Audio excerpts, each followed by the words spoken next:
Hi all! So today we have a lot of interesting films and TV shows to talk about. But before I dive right in, for those of you who might have missed our introduction video, I would like to reiterate the intention of the series Role Models Needed.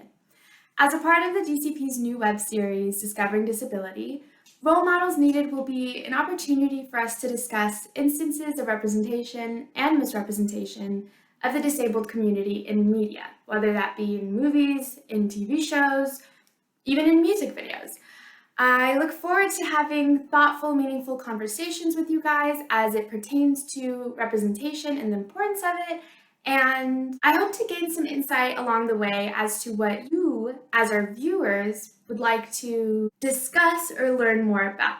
I'm sure there might be some TV shows or films that automatically come to mind when we discuss able-bodied actors playing wheelchair users. The first, I presume, may be about Artie Abrams from Glee. For those of you who are not familiar with Glee, Artie Abrams is a fictional character who joins Glee Club in his high school. It is revealed that Artie got into a car accident at the age of 8 that resulted in a spinal cord injury, leaving him with paraplegia. But episodes that focus on Artie's disability have become hotly debated and very controversial, and we're going to discuss a little bit about why. In Season 1, Episode 18, titled Dream On, Artie's girlfriend, Tina, discovers that it's Artie's dream to be a dancer. And rather than suggest, hey, let's take wheelchair dancing lessons, they try everything but that. First, they try having Artie dance with crutches. You see him fall over. Then you see his girlfriend Tina researching cures for paraplegia as if no doctor or scientist in the world has ever done that, or as if they're somehow keeping the cure from Artie Abrams. Very interesting. Ultimately, the episode features a dream sequence in which Artie Abrams stands up out of his wheelchair and leads a frickin' dance mob in the middle of a mall. While the show proudly claims that everyone can be a dancer and a performer regardless of who you are or where you come from, it seems to explicitly leave out the disabled community.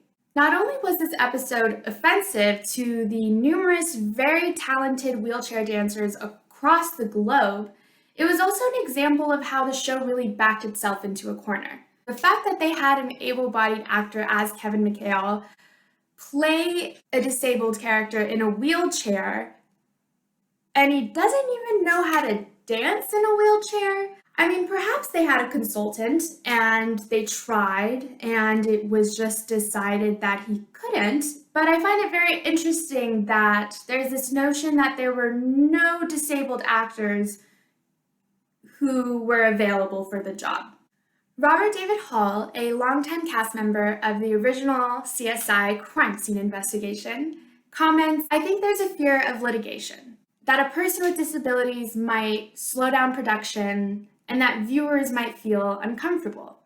And all of that is nonsense." He said, "I've been making my living as an actor for 30 years and I walk on 2 artificial legs."